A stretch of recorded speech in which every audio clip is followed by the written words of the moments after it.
Just make sure it cuts on. All right. So, Kwam Yasharah, the rise to the nation of Israel, so-called blacks, Hispanics, and Native Americans, and greetings and shalom to the 12 tribes which are scattered abroad into the four corners of the earth. Shalom and peace to you. Tonight's lesson, we're going to go into the history of Christmas and why, the so-called African Americans, Hispanics, and Native Americans should not be celebrating this paganistic holiday. All right, so it's going to occur on December 25th, of course, and it's a lot of wickedness behind this holiday that we have to really understand. Okay, so we're going to go into the scriptures, and we're also going to get a little history behind it. So first off, I want to open up in the book of Colossians chapter 2. Just click on it, see if it loads. So that means I have to redo it. Then I have to reload it.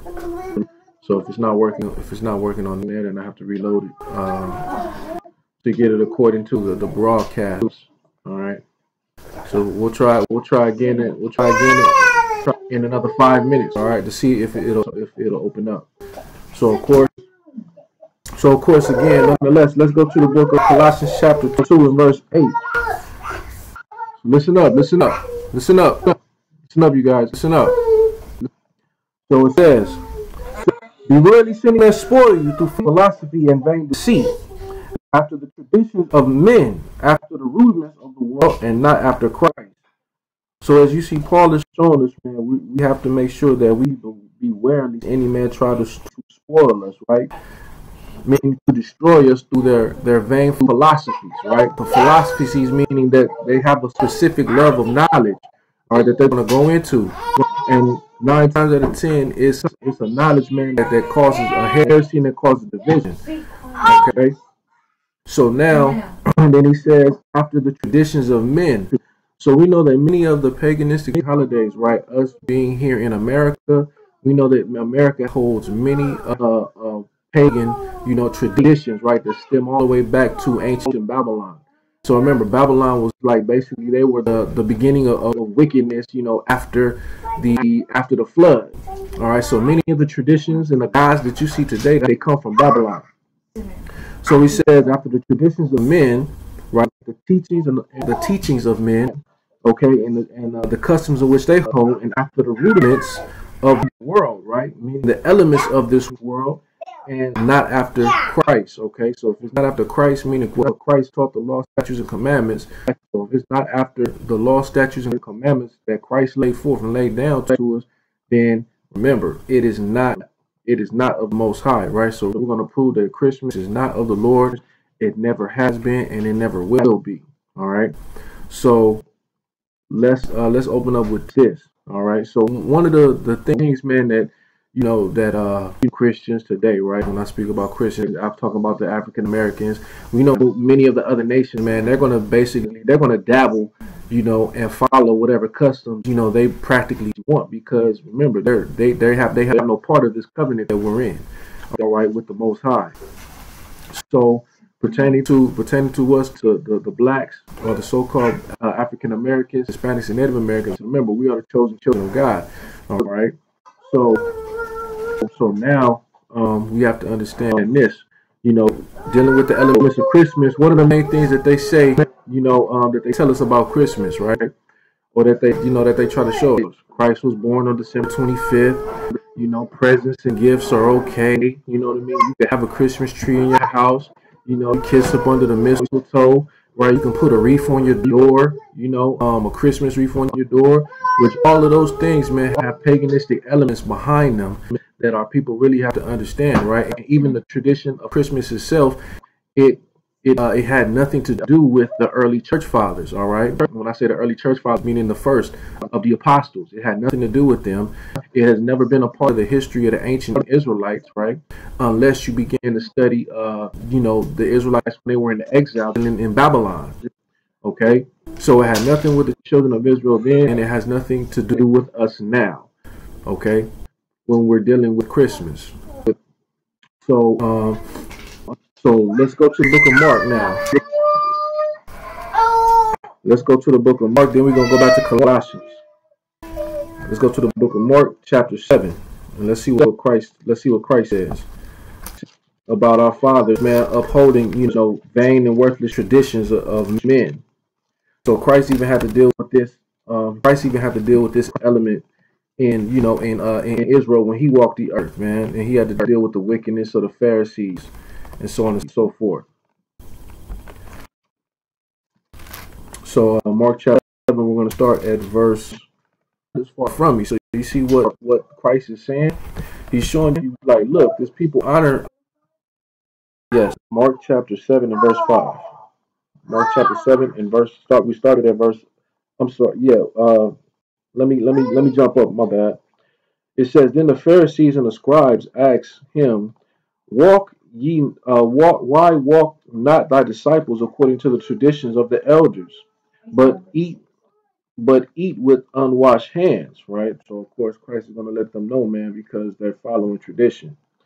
So then he says in verse 6, and he answered and said unto them, well hath Isaiah prophesied of you hypocrites, as it is written, this people honoreth me with their lips, but their heart is far from me, right? Meaning their heart, their mind, and their soul is far from, is far from the Most High, right? Even Christ.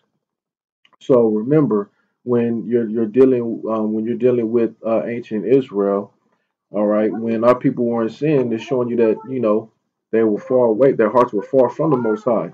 But remember what the Lord said. He said we had to love Him with all our heart, all our soul, and with all our mind. All right. So he says, this people, their lips, they honor me with their lips, but their hearts are far from me. He says, howbeit in vain do they worship me, teaching for doctrines the commandments of men. So you see that? So you see our people now, man, they're teaching for doctrine the commandments of men. I've even seen lists of Christmas being on, Christian, they call them Christian holy days, right? Along with Halloween, along with Thanksgiving, St. Patrick's Day, etc., right? When those days, man, those are man-made days. They have nothing to do with the Most High, right? They have nothing to do with the Most High, or specifically, or practically speaking, Christianity. Okay, but those are man-made traditions that you'll see that the Roman Catholic Church, man, had devised, and basically they began to mix the traditions of Babylon with Christianity itself. They're just labeling it with the name of Christ. You see that, and putting God in it. Just to do what? To keep pagan followers right into the aspect of their religion. All right, but it goes to show you that it has nothing to do with the Most High. So it says, "Howbeit in vain do they worship me for teaching the commandments. Excuse me, for teaching doctrines the commandments of men, for laying aside the commandment of God, ye hold the tradition of men, as the washing of pots and cups, and many other such like things ye do." So we see. So he said, "Look, upholding tradition, right? Christmas is a tradition. All right, it's a tradition of men. It is not of God. All right, men uphold this and they establish it as doctrine." So then he says, and he says, for the as the washing of pots and cups, meaning this is just how often they keep it, how regular they keep it, just like the washing of pots and cups. So then he says in verse 9, he said unto them, full well, ye reject the commandment of God, and that ye may keep the commandment, that ye may keep your own traditions. You see that? So he says, you fully reject the commandment of God, right? When we deal with the commandment of God, remember, we're dealing with the law, statutes, and commandments. Remember, the Lord said what? He says, keep the holy feast days, right? That you find in the book of Leviticus, chapter 23. But our people now that are in the doctrine of Christianity, they reject that, and what do? They began to follow the traditions of men, right? Well, my pastor said I ain't got to keep the feast in Leviticus chapter 23. That's done away with. I can keep Christmas. I can keep Easter. It's all about family. Like, no, you got to understand, man. Remember, if you are a true follower of God, right, and you believe in the word of God as the divine inspiration that the prophets spoke, right, and the apostles, then you have to adhere to what's being said in this very book, right? Because the apostles, they took heed to it along with their master, who is Christ. Christ is the one who taught the apostles, all right? So, so he says, It says, full well you reject the commandments of God that you may hold your own traditions. That's why he said you're going to hold your own traditions. Christmas has nothing to do with the Bible. All right. And it's in there. Christmas is in here, right? But you're not going to find the word Christmas. You're going to see that it's something else. It's called the doctrine of the stock. Okay. So that's in the book of Jeremiah chapter 10, and that's when we're dealing with the captivity and those who have been captive in Babylon. So that's why I said you have to go back into that history and begin to study that for yourself. But let's get into a little bit of the history of what we call Christmas, right? So this is in a book. I have an excerpt from called The Two Babylons by Alexander Hislop. So this is in chapter 3. This is dealing with the festivals, and I'm in section 1. So it's showing you about Christmas and Ladies' Day. So it's going to show us something here. Uh, I'll get to that later. It's almost like Mother's Day. So it says, so now let's read this. So it says, I'm going to read this in paragraph 1. So it says, if Rome be indeed the Babylon of the apocalypse, and the Madonna, the enshrined in her sanctuaries, be the very queen of heaven, for the worshipping of whom the fierce anger of God was provoked against the Jews in the days of Jeremiah, right? So you can read about the Queen of Heaven, all right, in the book of Jeremiah, all right? I believe in chapter 7 and verse 14, and also I believe in 44, chapter 44 and 7. All right, you can read it. Yeah, 7 of Jeremiah chapter 7 and verse 14. I believe in 44 and 7. You can read about those. Yes. Those are the correct chapters, then I will get them for you after the lesson. All right. So it says, it is of the last consequence that the fact should be established beyond all possibility of doubt. For that being once established, everyone who trembles at the word of God must shudder at the very thought of giving such a system, either individually or nationally, the least continuous or support. Something has been said. Excuse me. Something has been said. Something has been said already that goes far to prove the identity of the Roman and Babylonian system. So you're going to see as we continue reading, you're going to see that it was kept not only by the Babylonians, but it was also kept by the Romans. All right. So these were systems that these governments instituted. So it says, but every step the evidence became still more overwhelming that which rises from comparing the different festivals is particularly so. All right. So you'll be able to compare these festivals and you'll be able to see that just like, all right, going into Christmas. And then, of course, it's a feast called Saturnalia, right, which Christmas derives from. And we'll be going into that aspect as well tomorrow night, all right, for the closing Sabbath class. So we're going to be going into the history of Saturnalia. So it says here, the festivals of Rome are innumerable. So there are many festivals that Rome held, but 5 of the most important must be singled out for conclusion. It says, viz., Christmas Day, Ladies' Day, Easter, the Nativity of John, the Feast of Assumption. Each and all of these can be proved to be Babylonian, right? So each one of these festivals can prove to be Babylonian. All right, so you're dealing with Christmas, you're dealing with the birth of Nimrod. When you're dealing with Ladies' Day, you're dealing with the worship of Semiramis. You're dealing with Easter, you're still dealing with the worship of Semiramis. All right, the resurrection of so-called Nimrod, the lie that she put out there. All right, the nativity of John, again, Nimrod. It says the Feast of Assumption. Okay, and so it says each one of these can be proven to be Babylonian. So it's showing you that they are a Babylonian custom. So now it says, at first, as the festival in honor of the birth of Christ, or Christmas, right, meaning Christ plus Mass, it says, so now they're saying that each one of these feasts, the Christmas feast can derive from being about the birth of our Lord and Savior Yahushua Mashiach, right, which basically is not true. Okay, so it says, how come excuse me, how come it that festival was connected with the 25th of December?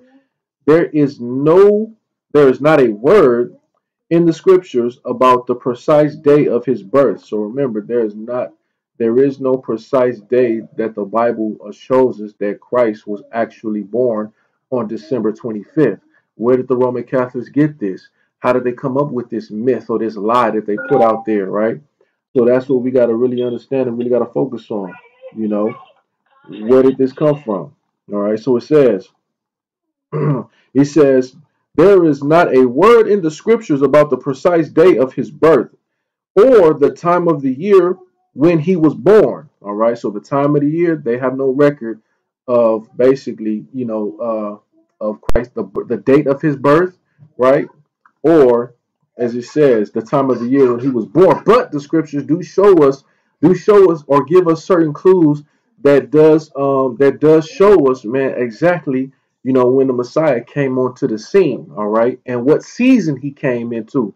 And you're going to find out that that season was the spring season, all right. He was born in the spring season, okay. So now it says, at the time that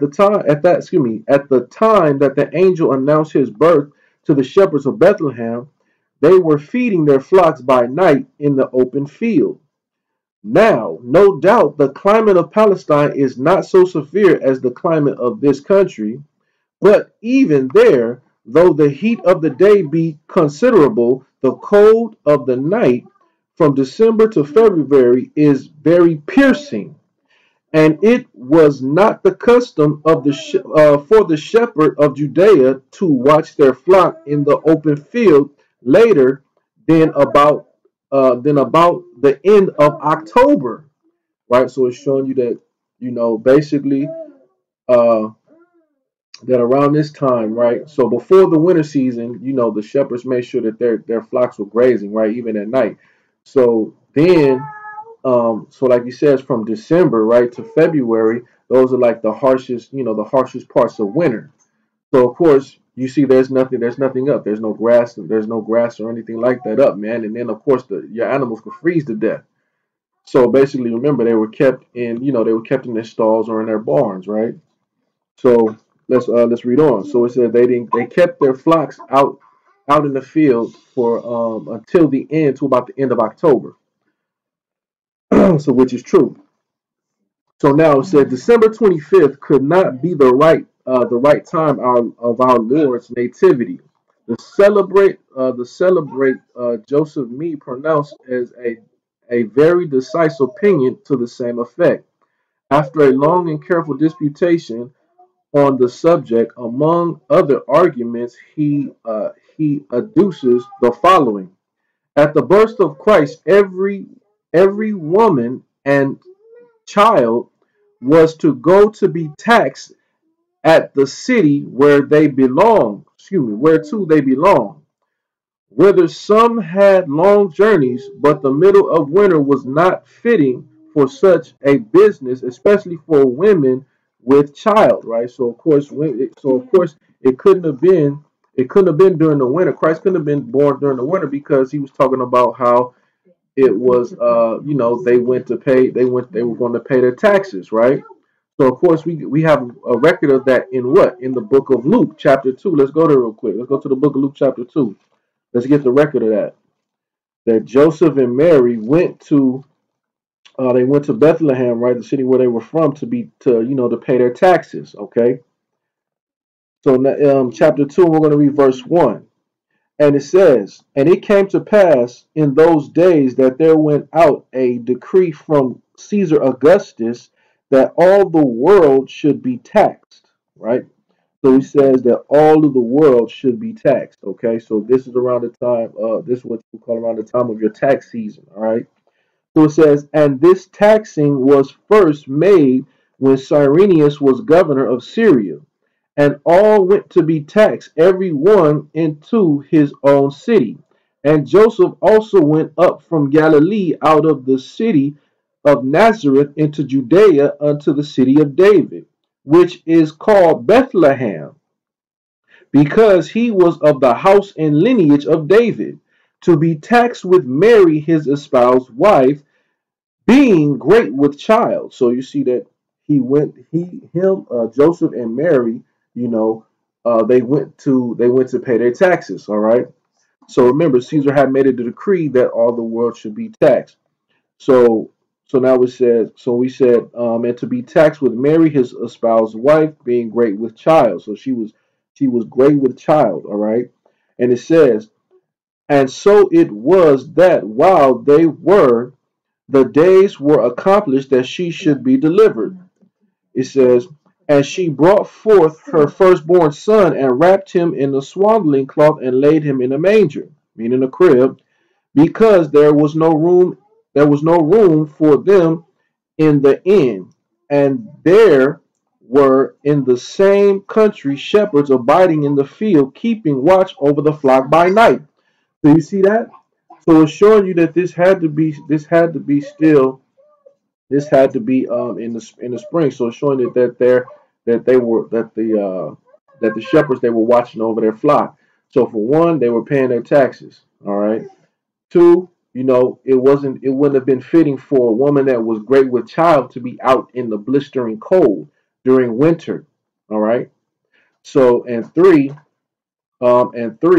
you see that, of course, the shepherds, they were out with their flocks, while their flocks were grazing upon the grass. Okay. So now this is where Christ Himself would actually be born. So we're looking at around the time, if this is dealing with after the winter time, we're looking around the beginning of April, right? Beginning of April, beginning or the middle of April. All right, that they went to pay their taxes. Okay, so now let's go back. Let's go back to the book. All right, I just read Luke chapter 2. I read verses 1. I read verses 1 to about 8. 1 to 8. I read from 1 to 8. All right. So now I'm going back to the insert. So at the birth of Christ, every woman and child was to go to be taxed at the city whereto they belong, whether some had long journey, but the middle of the winter was not fitting for such a business. All right, because people weren't able to travel during the blistering cold of winter. So it says, especially for women with child, and the children to travel in. Therefore, Christ could not be born in the depths of winter. Again, at the time of Christ's birth, the shepherds laid abroad watching with their flocks in the night time.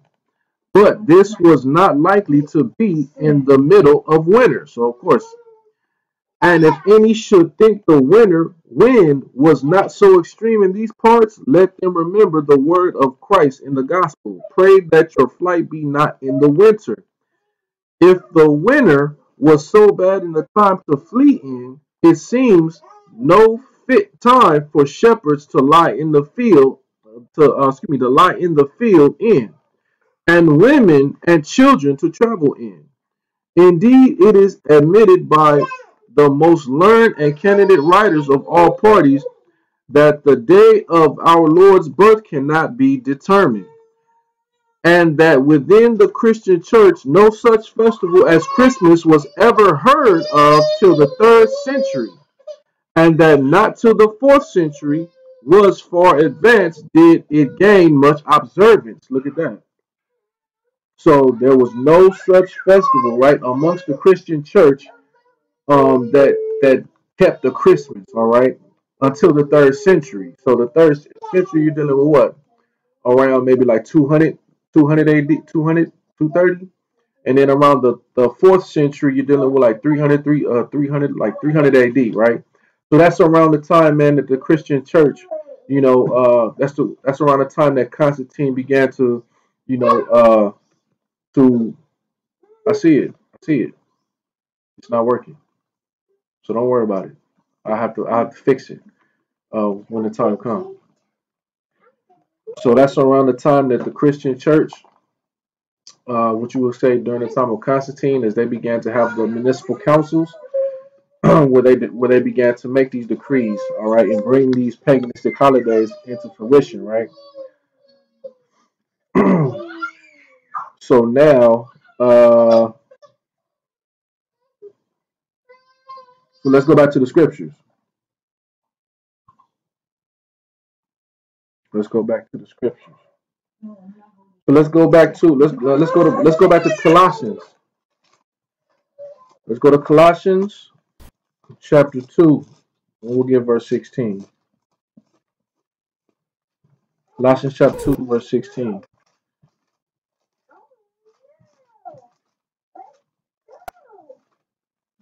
And it says, so now it says, let no man therefore judge you in meat or in drink or in respects of a holy day or the new moon or of the Sabbath days. So now our brothers and sisters in the Christian church may bring this scripture out and say, like, look, well, if I keep Christmas, you can't judge me for it because the Bible says, not to judge me in respects of a holy day, all right, or new moon or Sabbath days, right? Well, of course, we understand, those of us that know the truth, that this is not what that scripture is actually talking about. It's actually talking about, the sacrifices that are the sacrifices that are supposed to be offered, with these days specifically, right? Because it mentions a meat, and it says in meat or in drink, right? So what were brought with those sacrifices to the Levitical priests? Meat offerings, right? Meaning food offerings, and drink offerings, meaning offerings of wine, right? Then he talks about in respect of a holy day, meaning what? Meaning sacrifices that should be brought on the holy days of God, all right? So it says, or in the new moons or in the Sabbath. The new moons, remember, those were the beginning of our months, right? And also the Sabbath days. We're talking about the annual Sabbaths, right? And also the regular uh, weekly Sabbath that we have. Okay, all of those days, man, we offer sacrifices upon those days. So it just goes to show you, man, that a lot of times, man, those in the Christian church, they take scriptures out of context, and that's not a good thing, right? So on false prophets, they take scriptures out of context to serve their own purpose, man, and to appease the people because they don't want to hear the actual truth of the matter, right? So we just went in to show you, man, that December 25th has nothing to do with the Messiah, but it has everything to do with with Nimrod. Okay, Nimrod was born on December 25th. Okay, who was the son and the husband of Semiramis. All right, she was the queen of Babylon at this time after her husband Cush was basically killed. All right, and chopped into pieces, and her son met the same fate. Okay, so then when you begin to understand, like, when the Christmas tree comes in, right, the Christmas tree was supposed to represent or was supposed to contain the spirit of Nimrod.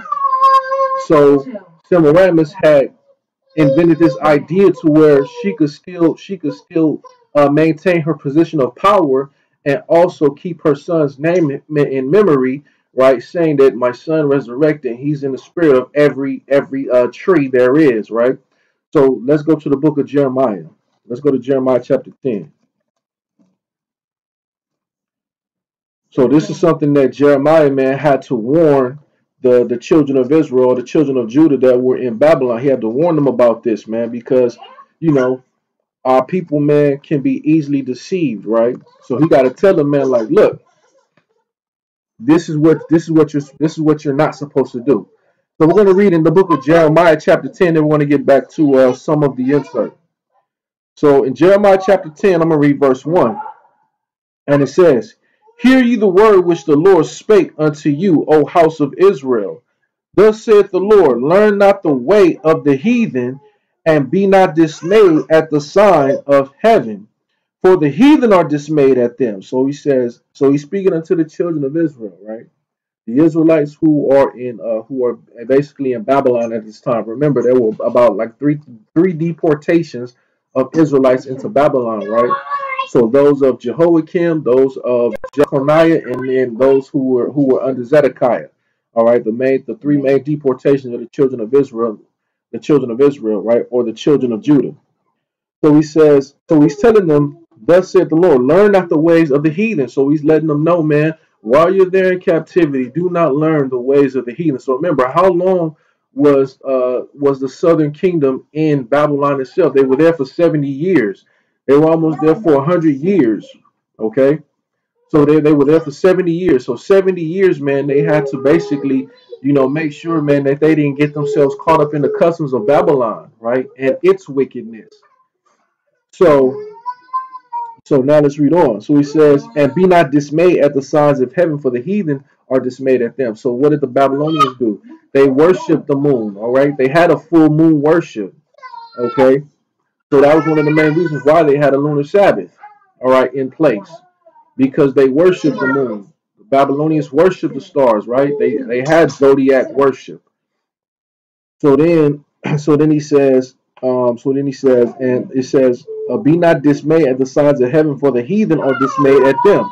So the heathen, they're the ones who are astonished, man, by the signs that are in heaven, right? When they see a blood moon, they think evil's going to come upon them, or stuff like that. All right. So then he says, for the customs of the people are vain. So the customs, man, that the Babylonians keep there, they are vain. And one of the customs and the traditions that they kept there was the worship of the sun, right? Meaning Nimrod. So so now he's going to show you what one of those customs were, right? So this is why we say Christmas, man, is pagan in origin and it is a Babylonian custom. Now check this out. This is in the Bible. And Jeremiah, he's giving this account, all right, and bringing this up. So then it says, for the customs of the people are vain, meaning they're worthless. For one cutteth a tree out of the forest, the work of the hands of the workmen with an axe, right? So you see that, what do they do? What do they do here in Southern California? What do they do? They cut down trees, man. You see, that's what the Most High causing all those fires, man, burning down all the trees because they sitting here cutting down trees, man, to worship this pagan deity, right? Many people don't know it, but guess what? That's what it's leading to. And that's why the Lord said, man, my people are destroyed for lack of knowledge, whether it's a real tree, whether it's a plastic tree, whether you got a mini tree. Remember, it's still all the same thing. All right. So you allowing yourself, man, to fall victim, man, to a Babylonian custom, man, and you're worshiping a Babylonian god and you don't even know it, right? So that's why I said, for one cutteth a tree out of the forest with the work of the hands, with the work of the hands of the axemen with an axe. So they take an axe and they take an axe and they cut down trees, right? So they take an axe and they cut down trees. Okay. so now he says, they deck it with silver and with gold. They fasten it with nails and with hammers, right? So they fasten it with nails and with hammers.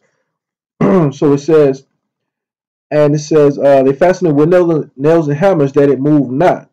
They are upright as the palm tree, but they speak not. They must need be born because they cannot go. So you see that. So what do they do? How do they make it stand straight up, Reps? How do you make a Christmas tree stand straight up when you cut it down?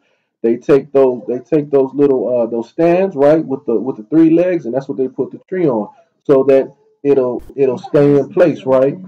So that's why it'll be able to stand upright, all right. So that's why I said, man, it says they deck it with silver and with gold. So you see, what do our people do now, man? They go buy the silver lining of the tree. They'll put the little, what they call them, what they call them, Christmas balls or Christmas bells, on the Christmas tree, right? But remember, back then, they used to put real silver and real gold on Christmas trees, right? Real gold chain links, silver chain links, and then they will put gifts under the Christmas tree. Why? Because remember, they believed that the spirit of Nimrod was in the tree actually, right? And if they did not put gifts under the tree, right, as Semiramis commanded, then the spirit of Nimrod will come and kill those people, right? So remember, those who didn't do it, remember they would know because they would come and collect the gifts and the offerings that were given to Nimrod. So then remember, it wasn't nothing, man, for soldiers to run into your house by night and slay you. And then in the morning, people wake up and they can walk in, they could just go and see the soldiers there, like bringing out a body. Oh man, see, this is what happens when the spirit of Nimrod is angry. You see these people, they were killed at night. The spirit of Nimrod came and killed them because they offered no gifts. They offer no gifts unto their God. You see that? So that's why people, man, become spooked by those things, man. But remember, those things were done by men. The story on the history of Bel and the Dragon shows us that, right? You see, the king, he was foolish enough to believe that an idol was sitting there eating food, right? But the idol wasn't eating the food; it was the actual priest that was eating the food. So, so you see, later on, Daniel had exposed them. Had exposed those priests, and then, of course, the priests ended up being destroyed, right? Because they deceived the king, and the king found out, man, that the idol was a lie. So it's the exact same thing, man. This is what Jeremiah is telling the children of Israel, right? So it says in verse 5, they are upright as the palm tree, but speak not. So they don't say anything. Trees don't speak, all right? Trees don't have voices like humans have voices, okay? So it says they must need be born. So they have to be carried because they cannot go, meaning they cannot walk, they cannot move, all right? So they don't do anything. So that's why he said, man. So that's why he said they do not go. Be not afraid of them, for they cannot do evil, neither also is it in them to do good. So remember, he said, for they cannot do evil. So a tree can't do no evil to you. If it can't speak and it can't move, then how can it do evil? But guess what? When you have people that believe in lies, that's what begins to happen. You see what I'm saying? Exactly. It becomes idolatry, man, when they sit there and buy into the lies that a spirit is going to come from a tree and kill you if you don't offer gifts of gold and silver and so on and so forth, right? Meat and drink offerings up under your tree. You see that? That's why they say that the cookies that you sit out for Santa Claus, that's like an offering. The cookies and the milk, those are little cakes. Those are little cakes that they make in worship and in reverence of what you call the god Santa Claus, right? And the milk is like the drink offering. So you see how all of those things, man, they put in cartoons and they put in movies, and it's subtle. They make it look good, but the actual origin of it is evil, and people don't understand that, man. And that's why they're going to be sitting there giving creed to pagan gods rather than understanding, man, that that real evil is working behind this, man. The evil of men, not the not how can I put it? Not no spiritual evil, but the evil of men, and the corruption that comes from behind the minds of men. All right. So it was all just an elaborate hoax, man, to gain more money. But you see that the people kept it, man. The people kept it, as a honor, as a festival, as honorable, all the way down the line. That's why when we get into the history of Saturnalia, you'll see that it was a real tradition, a custom that was handed down for thousands of years, right? All the way down to the Romans, from the Greeks to the Romans. Okay. Yep. That's where the Crumbus monster comes in. All of that. Saint Nicholas was supposed to be an evil, what you call it, an evil pope or something like that will come around collecting tax. Him and his minions that run up in your house and take all that you had, you know. But this is, like I said, this is the evil of men, man. This is what they were doing. Okay, so so now let's get into this. Let's get into a little bit of this. I might just even do this tomorrow, but so I just wanted to bring something else out, right? Um, and this comes from a website called The Origin of Christmas. So it says, how did Christmas come to be celebrated on December 25th? So now it says Roman pagans first introduced the holiday of Saturnalia, right? Saturnalia is the Roman custom of them keeping Christmas as a festival that they have. And we're going to see just how lewd that festival was. So it says a week-long period of lewdness celebrated between December 17th to the 25th, right? Or, excuse me, lawlessness. Yes, lawlessness. I mean, it was basically lewd, lawless, all of that. All right. So basically, lawless, where you have the slave, right? The slave becomes the master, and then the master becomes the slave. You see what I'm saying? So then it says a week-long period of lawlessness celebrated between December 17th and the 25th. During the period, Roman courts were closed, and Roman law dictated that no one could be punished for damaging property or injuring people during the week-long celebration. Now check this out. That's what it was. It was an actual purge. All right. So when you watch the movie The Purge, this is where they get it from. You see what I'm saying? But see, this is why even Caesar had to cut this feast down because of the damaging effects that it had upon, upon the nation. You see that people running around killing each other, raping and all of that stuff, man. Even though to them it was all in good fun, but it was still very much evil. All right. So there were no government officials or anything like that. You were able to do what you will, or like I said on Jay Z's shirt, do what thou wilt. Right. So it says the festival began when Roman authorities chose an enemy of the Roman people to represent the Lord of Misrael. Each Roman community selected a victim whom they forced to it says indulge in food and other physical pleasures throughout the week. A festival, at the festival's conclusion, December 25th, remember the birth of Nimrod, it says Roman authorities believed they were destroying the forces of darkness by brutally murdering the innocent man or woman. So this is what they thought. So it says the the ancient Greek writer, poet, and historian Lucian, it says in his dialogue entitled Saturnalia, describes the festival's observance in his time.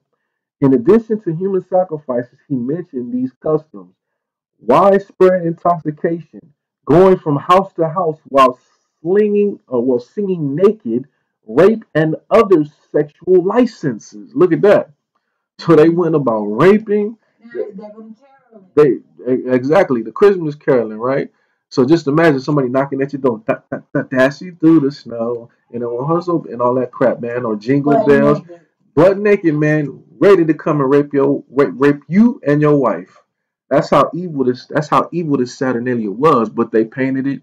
The Roman Catholic Church painted it, and they called it what? Christmas. See, this is the history that the church is not going to go into. This is the history that they're not going to show their own people, man, on why this Christmas is so pagan in origin. You see Pastor wearing a Santa Claus hat and all of that, putting Christmas gifts in the Christmas tree in the church. That is satanic. Absolutely. Yep. Right, but that's where you get Christmas parties from. You get the Christmas party in. You know what I'm saying? Your job has a Christmas party. Yep, exactly. So now let's continue reading. So it says he mentioned these customs: widespread intoxication, going from house to house while singing naked, rape, and other sexual licenses, and consuming human shaped biscuits, still produced in some English and most German bakeries during the Christmas season. Right? Yep. Yep. The gingerbread men that they would consume. Right? So it says in the 4th century CE, Christianity imported the Saturnalia festival, hoping to take the pagan masses in with it. Christian leaders succeeded in converting to Christianity large numbers of pagans by promising them that they could continue to celebrate the Saturnalia as Christians. Look at that. Look at that. So now you see this is where white people coming into the knowledge, or excuse me, coming into Christianity and all of that comes in, right? Because remember in those times, in that time, man, remember the East, like from Turkey, Greece, and all of that, man, it was still heavily populated by Israelites and Edomites, right, along with other nations, right, Japhetic nations, all of that, Persians, Medes, they were there, right? So just imagine, man. So Christianity was just as diverse as it is today. It's just as diverse back then as it is today, right? So now just think about it, man. Many people that wanted to still keep their pagan customs, right? But it's like, well, we feel Christianity, but we want to keep our customs. So then they said what? So then the authorities said, "What? All right. Well, you know what? We'll let you keep Saturnalia. You can still keep the festival, but you got to become a Christian still." They said, "Okay." It to this recent recurrent date, the church for it says the church for its part tactically agreed to allow the holiday to be celebrated more or less the way it has always been. The earliest Christmas holiday were celebrated or Christmas holidays were celebrated by drinking, sexual indulgence, singing naked in the streets, a precursor of modern caroling. Look at that. So singing naked in the streets, that was just a precursor of modern Christmas caroling. You see that?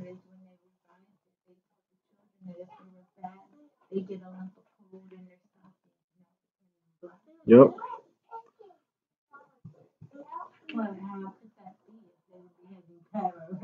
Right, right. That's true. Well, you know what? Let's continue reading because there's more and it gets worse. So let's read on. So now it says,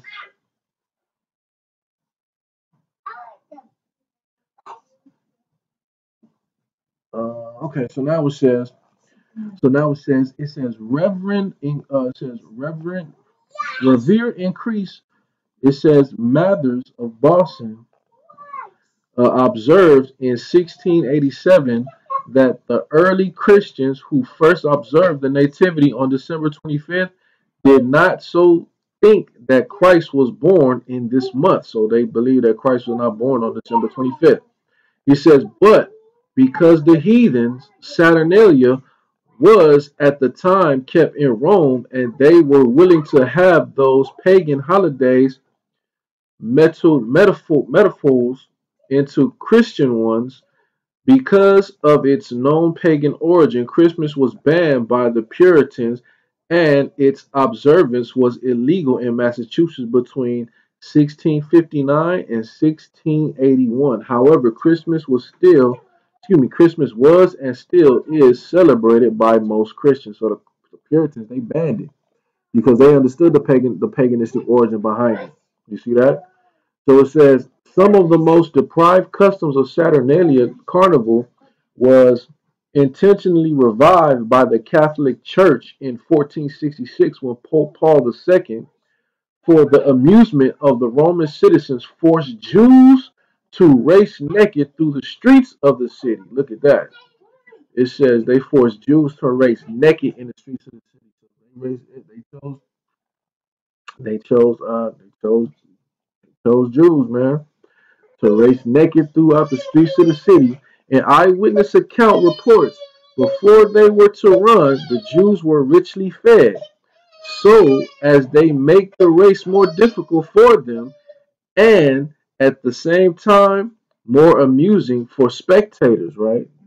So now you see it said they stuffed them, man. They made them eat a lot. So remember, you run it, you got a whole bunch of food weighing down on you, man. It makes it difficult for you to breathe, and you running. It's like you got a breath, right? Because you're tired, you know. So it's like I said, they made it difficult. But why would they be running? They running for their life. You see that?